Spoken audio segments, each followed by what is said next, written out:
म्हणजे आताचे जे उमेदवार आहेत पद्मश्री धर्माधिकारी आणि संध्या दीपक देशमुख, यांना पण एक स्वतःची शहरात दोघांची पण एक ओळख आहे. म्हणजे आता धर्माधिकारीच्या मागे दोन्ही मुंडे बहीण भावंड आहेत, हा एक मुद्दा आहे.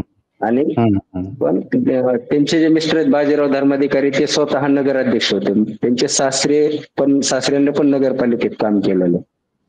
ही त्यांची पण शहरभर स्वतःची ओळख आहे. आणि दीपक देशमुख जे आहेत, ज्यावेळेस धनंजय मुंडेंना बंड केलं होतं 2012ला गोपीनाथराव मुंडेंशी, तर त्यावेळेस ज्या नगरपालिकेतून बंड झालं होतं त्यावेळेस ते नगराध्यक्ष होते दीपक देशमुख. बरोबर. त्यावेळेस धनंजय मुंडेंना त्यांना नगराध्यक्ष केलं होतं राष्ट्रवादीकडे. तर त्यांची पण तशी शहरात त्यांची पण ओळख आहे. आता मी सांगितलं कसं, ह्या दोघांची ताकद धर्माधिकाऱ्यांच्या मागे आहे, मुंडेंच्या मागे, आणि यांच्या मागे राष्ट्रवादी काँग्रेस शहरात. आता काय चित्र होईल एक 2-4 दिवसात तयार.